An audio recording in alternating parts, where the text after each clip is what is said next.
Right, ಅದೊಂದು quick update ಅನ್ನ ಗಮನಿಸಿದ್ವಿ. ನಿನ್ನೆ ಕೂಡ ಇದೇ ವಿಚಾರವಾಗಿ ನಾವು ಚರ್ಚೆ ಮಾಡಿದ್ವಿ. ಆದ್ರಿಂದ ಇದ್ರ ಬಗ್ಗೆ ಹೆಚ್ಚಿಗೆ ನಾವು ಇವತ್ತಿನ ಚರ್ಚೆಗೆ ಸಮಯ ಕೊಡೋದು ಬೇಡ. I will come back sir. ಕೆಲವೊಂದಷ್ಟು ಆರೋಪಗಳು, ಕೆಲವೊಂದಷ್ಟು ಸಂಕಷ್ಟಗಳನ್ನ ಸಿದ್ದರಾಮಯ್ಯನವರು ಬಹಳ ಸಮರ್ಥವಾಗಿ ನಿಭಾಯಿಸಿದ್ದಾರೆ. ಸರ್ಕಾರ ಬಿದ್ದೇ ಹೋಯ್ತು, ಮುಖ್ಯಮಂತ್ರಿ ಚೇರಿಂದ ಇಳದೇ ಬಿಟ್ರು ಅಂದಾಗ್ಲೂ ಕೂಡ ಸ್ಟ್ರಾಂಗ್ ಮೆಸೇಜ್ ಪಾಸ್ ಮಾಡಿದ್ದಾರೆ. ಅದೇ ಸ್ಟ್ರಾಂಗ್ನೆಸ್ ಈಗಲೂ ಇದೆಯಾ? ಈಗ ಟೆಕ್ನಿಕಲಿ ಸಿದ್ದರಾಮಯ್ಯನವರು ತಮ್ಮೆಲ್ಲ ಕೇಸ್ಗಳು ಇನ್ಕ್ಲೂಡಿಂಗ್ ಹುಬ್ಳೋ ಅವಾಚನ ವಿಚಾರ ಆಗಲಿ, ಆಮೇಲೆ ಮೂಡ ಆಗಲಿ, ವಾಲ್ಮೀಕಿ ಹಗರಣ ಆಗಲಿ, ಎಲ್ಲ ವಿಚಾರಗಳಲ್ಲೂ ಕೂಡ technically he has come out. ಆದರೆ being not corrupt is one thing, being seen as the clean or beyond doubt. English ಒಂದು ಮಾತಿದೆ, Caesar wife must be beyond doubt ಅಂತ, ಬಿಯಾಂಡ್ ಸಸ್ಪಿಷನ್ ಅಂತ. Is he beyond suspicion? No. ಯಾಕೆಂದ್ರೆ he is not seen. So ಈಗ ನೀವು ಮೂಡ case ಆಗೋವರೆಗೂ ಅದನ್ನ land ಯಾಕೆ ಇಟ್ಕೊಂಡಿದ್ರಿ? ಅದು ಕೇಸ್ ಆದಮೇಲೆ ವಾಪಸ್ ಕೊಡ್ತೀರಿ. ಆಮೇಲೆ ಅಲ್ಲಿ ಅನೇಕ ಕ್ವಶನೇಬಲ್ ಡೆವಲಪ್ಮೆಂಟ್ಸ್ ಕೂಡ ಇದೆ ಅದರಲ್ಲಿ. ಅದು ಇರಲಿ. ಆಮೇಲೆ that's not the point. The point is ಏನಾಗಿದೆ, ಈಗ ಸಿದ್ದರಾಮಯ್ಯನವರು ಯಾಕೆ ವೀಕ್ ಆಗಿ ಕಾಣ್ತಾ ಇದ್ದಾರೆ? The moot question is that. ಯಾಕೆ ರಾಜಣ್ಣ ಅವರೊಬ್ಬ ನಿಷ್ಠಾವಂತ ಹಿಂಬಾಲಕ ಆಗಿದ್ದಂಥ ರಾಜಣ್ಣ ಅವರ ಬಾಯಲ್ಲಿ ಈ ಮಾತುಗಳು ಸಿದ್ದರಾಮಯ್ಯನವರ ಮನೆ ಮುಂದೆ ಯಾಕೆ ಬರ್ತವೆ ಮಾಧ್ಯಮಗಳ ಮುಂದೆ? ಅಂದರೆ ಏನಾಗಿದೆ, ಈಗ ಒಂದು ಅಧಿಕಾರದ ಇಲ್ಲಿ ಒಂದು ಕುರ್ಚಿ ಕಾದಾಟ ಇದೆ. ಈಗ ಆ ಒಂದು ಕುರ್ಚಿ CM ಪೊಸಿಷನ್ 50-50 ಶೇರಿಂಗ್ ಬಗ್ಗೆ ಏನು ಮಾತುಕತೆ ಆಗಿತ್ತು, DK ಶಿವಕುಮಾರ್, ಸಿದ್ದರಾಮಯ್ಯ ಮತ್ತು ಹೈಕಮಾಂಡಿನ ಒಂದು 5 ಜನರ ಬಿಟ್ಟು ಬೇರೆಯವ್ರಿಗೆ ಗೊತ್ತಿಲ್ಲ.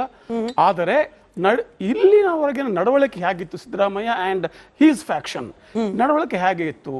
ಪ್ರತಿ ಬಾರಿ ಏನೇ ಆರೋಪ ಬರಲಿ ಒಂದು ಅಹಿಂದ ಸಮಾವೇಶ, ಅದು ತಮ್ಮ ಅವರ ವೈಯಕ್ತಿಕ ಒಂದು ಚಾರಿತ್ರ್ಯದ ಮೇಲೆ ಆರೋಪ ಬಂದರೂ ಕೂಡ ಅದು ಅಹಿಂದ ವರ್ಗದ ಮೇಲೆ ಆದಂಥ ಒಂದು ಅಹಿಂದ ಸ್ವಾಭಿಮಾನಕ್ಕೆ ಧಕ್ಕೆ ಬಂದಂಗೆ ಒಂದು ಬಿಂಬಿಸೋಕೆ ಪ್ರಯತ್ನ ಮಾಡಿದರು. ಜೊತೆಗೇನೆ ಅಹಿಂದನೇ ಅನಿವಾರ್ಯ ಕಾಂಗ್ರೆಸ್ಗೆ ಮತ್ತು ಆ ಕಾಂಗ್ರೆಸ್ ನಾನೇ ಅನಿವಾರ್ಯ ನಾಯಕ ಅನ್ನೋ ಒಂದು ಸಟಲ್ ಮೆಸೇಜಿಂಗ್ ನಡೀತಲ್ಲಿ. ತೀರಾ ಬಹಿರಂಗವಾಗಲೂ ಕೆಲವರು ಹೇಳಿದ್ರು, ಕೆಲವು ಸ್ವಾಮೀಜಿಗಳು ಮಾತಾಡಿದ್ರು. ಆದರೆ ಸಿದ್ದರಾಮಯ್ಯ ಮತ್ತು ರಾಜಕೀಯ ವಲಯದಲ್ಲಿರೋರು ಬಹಿರಂಗ ಹೇಳಿ, but subtle messaging was there. ಅದು BJP, JDS ಯಾವುದೇ ಪಕ್ಷ ಆಗಲಿ, ಯಾವ ಪಕ್ಷನೂ ಕೂಡ they will not tolerate any leader who aspires to go beyond the organisation. ಸಂಸ್ಥೆಗಿಂತ ನಾನೇ ದೊಡ್ಡವನು ಆಗುವಂತ ಒಂದು ಸಿಗ್ನಲಿಂಗ್ ಬರ್ತದಲ್ಲ, ಅವಾಗ ಆ ಪಕ್ಷ ಬಹಳ ಅಲರ್ಟ್ ಆಗಿಬಿಡ್ತದೆ. ಈಗ ಏನಾಗಿದೆ, ಸಿದ್ದರಾಮಯ್ಯನವರು ನೀವು ನೇರವಾಗಿ ಏನು ಮಾಡೋಕ್ಕಾಗೋದಿಲ್ಲ. ಆಗೋದ ಅದು ಒಂದು ಇಟ್ಸ್ ಬ್ಯಾಡ್ ಆಪ್ಟಿಕ್ಸ್. ಚೆಸ್ ಅಲ್ಲಿ ಏನ್ ಮಾಡ್ತಾರೆ? Chess, how do you tackle the king? First to attack the knights, the rooks, the bishops, and then you make him so alone. You make him so alone that he will resign by himself. ಬಹುಶಃ ಆ ಪರಿಸ್ಥಿತಿ ಬರ್ತಾ ಇದೇನೋ ಒಂದು.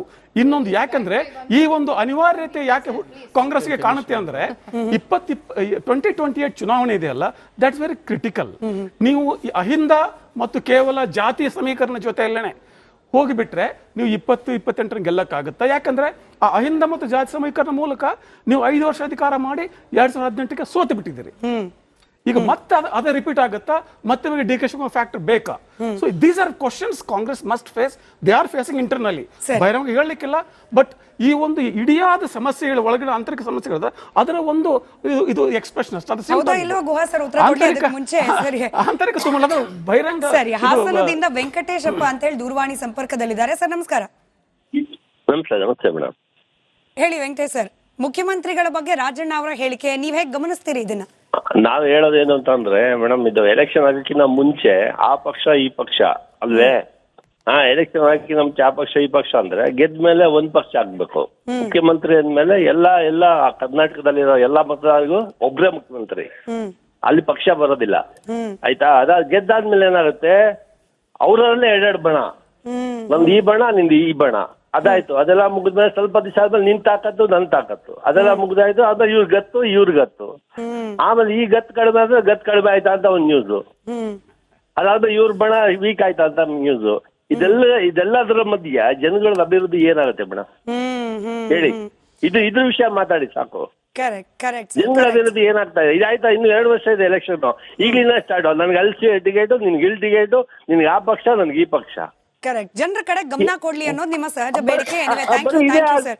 WhatsApp ನ ಮೂಲಕವೂ ಕೂಡ ಕೆಲವೊಂದಷ್ಟು ಸಂದೇಶ ಬಂದಿದೆ. ಕ್ವಿಕ್ಲಿ 1 ಅಥವಾ 2 ನಾವು ಗಮನಿಸೋ ಪ್ರಯತ್ನ ಮಾಡೋಣ. ರಘು ಅಂತ ಹೇಳಿ ಬಹುಶಃ ಸಂದೇಶ ಕಳಿಸಿದ್ದಾರೆ. ರಘು ಯಾವತ್ತೂ ಕೂಡ ಪಂಚ ಗ್ಯಾರಂಟಿ ಒಪ್ಕೊಂಡ್ರು, ಅವತ್ತೇ ವೀಕ್ ಆದ್ರು ಅವರು ಭಯದಲ್ಲೇ ಅಧಿಕಾರವನ್ನ ನಡೆಸ್ತಿದ್ದಾರೆ ಅನ್ನೋದು ಅವರ ವೈಯಕ್ತಿಕ ಅಭಿಪ್ರಾಯವೇ. ಅದನ್ನು ಕೂಡ ಪರಿಗಣನೆಗೆ ತೆಗೆದುಕೊಳ್ತಾ ಗುಹಾ ಸರ್, ರಾಜಣ್ಣ ಅವರು ಮುಖ್ಯಮಂತ್ರಿಗಳ ಬಗ್ಗೆ ಅಸೂಯೆಯಿಂದಲೋ ಅಥವಾ ಅಸಹನೆಯಿಂದಲೋ ಅಸಮಾಧಾನದಿಂದಲೋ ಹೇಳಿದ ಮಾತು ಇದಲ್ಲ ಅಂತ ಹೇಳಿ ನಾವು ಯಾಕೆ ರಾಜಣ್ಣ ಅವರ ಹೇಳಿಕೆಯನ್ನ ಗಂಭೀರವಾಗಿ ಪರಿಗಣಿಸ್ತಾ ಇದ್ದೀವಿ ಅಂತಂದ್ರೆ, ರಾಜಣ್ಣ ಅವರು ಮುಖ್ಯಮಂತ್ರಿಗಳ ಆಪ್ತರು, ಪೊಲಿಟಿಕಲಿ ಮಾತ್ರ ಅಲ್ಲ ಪರ್ಸನಲಿ ಕೂಡ. ಹಾಗಾಗಿ ಸಿದ್ದರಾಮಯ್ಯನವ್ರ ಬಗ್ಗೆ ರಾಜಣ್ಣ ಅವ್ರು ಏನೇ ಹೇಳಿದ್ರು it will be out of concern ಅನ್ನೋ ರೀತಿಯಲ್ಲೇನೆ. ಹಾಗಾಗೇನೆ ಬಹುಶಃ ರಾಜಣ್ಣ ಅವರ ಹೇಳಿಕೆಗಳು ವ್ಯಾಲಿಡ್ ಅನ್ಸುತ್ತೆ. ಇಲ್ಲ, ರಾಜಣ್ಣ ಅವ್ರ ಬಗ್ಗೆ ನಾನು ಡಿಬೇಟ್ ಶುರು ಮಾಡ್ಬೇಕಾದ್ರೂ ಇದನ್ನೇ ಹೇಳಿದೆ, ಈಗಲೂ ಇದನ್ನೇ ಹೇಳ್ತೀನಿ. ರಾಜಣ್ಣ ಅವರು ಏನೋ ಹೇಳಿದ್ರು ಅಂತೇಳಿ ನಾನು ಅದಕ್ಕೆ ಉತ್ತರ ಕೊಡೋದಕ್ಕೆ that is not my job. ಆದರೆ ದಿ ಲಾರ್ಜರ್ ಕ್ವೆಶ್ಚನ್ ನೀವೇನು ಹೇಳ್ತಿದ್ದೀರಲ್ಲ, ಸಿ ಎಂಗೆ ಏನಾದ್ರೂ ಸಮಸ್ಯೆ ಆಗ್ತಾ ಇದೆಯಾ, ಈಸ್ ಹಿ ಅಪಿಯರಿಂಗ್ ವೀಕ್ ಅಂತ, ಆ ಸಮಸ್ಯೆನೇ ಇಲ್ಲ. ಇವತ್ತು ಕೂಡ CM DCM ಒಟ್ಟಿಗೆ ಹೋಗಿದ್ದಾರೆ, ಇಬ್ಬರು ಹೇಳಿದ್ದಾರೆ. ಇವಾಗ CM ಕುರ್ಚಿ ಬಗ್ಗೆ ಹಿತ್ನಾಳ್ ಸಾಹೇಬರು ಮಾತಾಡಿದ್ರು, ಇಬ್ಬರು ಹೇಳಿದ್ದಾರೆ ಪಾರ್ಟಿ ಹೈಕಮಾಂಡ್ ಏನು ಹೇಳುತ್ತೋ ಅದು ಕೇಳ್ತೀವಿ ಅಂತ. That matter is resolved. ಅದರಲ್ಲಿ ಏನು ಇನ್ಯಾವ that it is more of A creation. ಏನಾಗ್ತದೆ, ಈ controversy will attract more attention. ಹಾಗಾಗಿ ಆ ಕಡೆಗೆ ನಾವು ಹೋಗೋದು ಬೇಡ. ನಮ್ಮ ಪಕ್ಷದಲ್ಲಿ ಎವ್ರಿಥಿಂಗ್ ಇಸ್ ಫೈನ್. ನಾನು ಆವಾಗಲೇ ಹೇಳ್ದಂಗೆ ನಮಗೆ ಕರ್ನಾಟಕ ಜನತೆಗೆ ವಿ ಆರ್ ಆನ್ಸರಬಲ್. ಅವ್ರಿಗೆ ನಾವು ಉತ್ತರ ಕೊಡ್ತೀವಿ, ಒಳ್ಳೆ ರೀತಿ ಕೆಲಸ ಮಾಡ್ತೀವಿ, ಮತ್ತೆ ಅಧಿಕಾರಕ್ಕೆ ಬರ್ತೀವಿ. ಅದ್ರಲ್ಲಿ ಆಯ್ತು. ಸ್ವಾತಿ ಅವರೇ, ನೀವು ಆ ಪೋಲ್ನ ರಿಸಲ್ಟ್ ಅನ್ನ ಸ್ಕ್ರೀನ್ ಕೆಳಭಾಗದಲ್ಲಿ ಗಮನಿಸ್ತಾ ಇದ್ದೀರಿ. ವೀಕ್ ಆದ್ರ ಸಿದ್ದರಾಮಯ್ಯನವರು ಅಂತ ಕೇಳಿದ ಪ್ರಶ್ನೆಗೆ ಹೌದು ಅಂತ ಹೇಳಿ 90% ಜನ ಉತ್ತರವನ್ನ ಕೊಡ್ತಾ ಇದ್ದಾರೆ. ನೀವಿದನ್ನ ಒಂದು ಚಿಕ್ಕ ಸ್ಯಾಂಪಲ್ ಅಂತ ಪರಿಗಣಿಸ್ತಿರೋ ಅಥವಾ ನಮ್ಮ ವ್ಯೂವರ್ಸ್ ಹೇಳಿದ್ದೇನೆ ಇಡೀ ರಾಜ್ಯದ ಅಭಿಪ್ರಾಯ ಅಲ್ಲ ಅಂತ ಹೇಳ್ತಿರೋ ಗೊತ್ತಿಲ್ಲ. But this is what the result is. 90% ಜನಕ್ಕೆ ಹೌದು, ಮುಂಚೆ ಇದ್ರಲ್ಲ ಸಿದ್ದರಾಮಯ್ಯನವರು ಆ ಗತ್ತು ಗಾಂಭೀರ್ಯ ಆ ರೀತಿಯಲ್ಲಿ ಈಗ ಯಾಕೋ ಕಾಣಿಸ್ತಿಲ್ಲ, ಮೆತ್ತಗಾಗಿ ವೀಕ್ ಅನ್ನೋ ಪದ ಬಿಟ್ಬಿಡೋಣ, ಮೆತ್ತಗಾದಂಗೆ ಕಾಣ್ತಾ ಇದ್ದಾರಪ್ಪ ಅನ್ನೋ ಅಭಿಪ್ರಾಯದಲ್ಲಿ ಇದ್ದಾರೆ. ತಾವೇನು ಸರ್ವೆ ಮಾಡಿದಿರಿ, ಅದಕ್ಕೆ ಏನು ಕರ್ನಾಟಕದ ಜನತೆ ವೋಟ್ ಮಾಡಿದ್ದಾರೆ, ಆ ಎಲ್ಲ ಮತದಾರರಿಗೂ ಮತ್ತು ಅವರ ಒಪಿನಿಯನ್ಗೂ ಅತಿ ನಮ್ರತೆಯಿಂದ ಗೌರವಿಸ್ತಾ ಒಂದು ಮಾತು ನಾನು ಹೇಳ್ತೀನಿ. ಬಸವರಾಜ್ ಅವರು ಹೇಳ್ತಾ ಇದ್ರು, you make him alone and you take him away from the chief ministership ಅಂತ. You mentioned it. I am being very clear. You mentioned it. You don't have to make ಸಿದ್ದರಾಮಯ್ಯನವ್ರನ್ನ ಒಬ್ಬಂಟಿ ಮಾಡೋ ಅವಶ್ಯಕತೆ ಇಲ್ಲ. And first of all let me be very clear, nobody is an enemy, nobody is a friend in politics. ಇದನ್ನ ಯಾವತ್ತು ಪತ್ರಕರ್ತರು ಮತ್ತು ರಾಜಕಾರಣಿಗಳು ಅರ್ಥ ಮಾಡ್ಕೋತಾರೋ ಅವತ್ತಿನ ದಿನ ಸಿದ್ದರಾಮಯ್ಯನವರ ರಾಜಕಾರಣದ ವೃತ್ತಾಂತ ಏನು ಅನ್ನೋದನ್ನ ಜನ ತಿಳ್ಕೊಂಡ್ಬಿಡ್ತಾರೆ, ಇನ್ಕ್ಲೂಡಿಂಗ್ DK ಶಿವಕುಮಾರ್ ಅವರ ರಾಜಕಾರಣದ ನಡೆದು ಬಂದ ಹಾದಿ ಏನು ಅನ್ನೋದನ್ನ. Who all made it big in politics in India, in Karnataka, ಯಾವ ಆಧಾರದ ಮೇಲೆ ಅವರು ನಡ್ಕೊಂಡ್ ಬಂದಿದ್ದಾರೆ ಅನ್ನೋದು ಜನಕ್ಕೆ ಅರ್ಥ ಆಗ್ಬಿಡುತ್ತೆ. ಒಂದು ವಿಚಾರ ಬಹಳ ಸ್ಪಷ್ಟ. ಅಂಡ್ ಇನ್ನೊಂದು ವಿಚಾರದಲ್ಲಿ ಸಿದ್ದರಾಮಯ್ಯನವ್ರನ್ನ ಕೆಳಗಿಳಿಸಕ್ಕೆ ಅವ್ರ ಸುತ್ತ ಇರೋರ್ನ ಹೊಡೆಯೋ ಅವಶ್ಯಕತೆ ಇಲ್ಲ.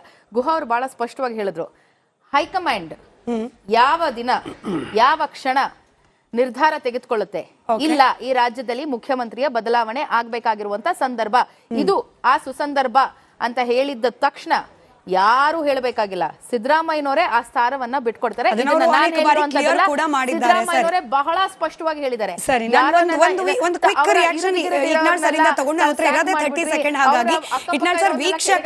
ವೀಕ್ಷಕರೊಬ್ರು ಹೇಳಿದ್ರು ತಾಕತ್ ತೋರಿಸ್ತಾ ಇದ್ದಾರೆ, ಆದ್ರೆ ಆಡಳಿತದ ಕಡೆ ಗಮನ ಕೊಡಬೇಕು ಅಂತ ಹೇಳಿ.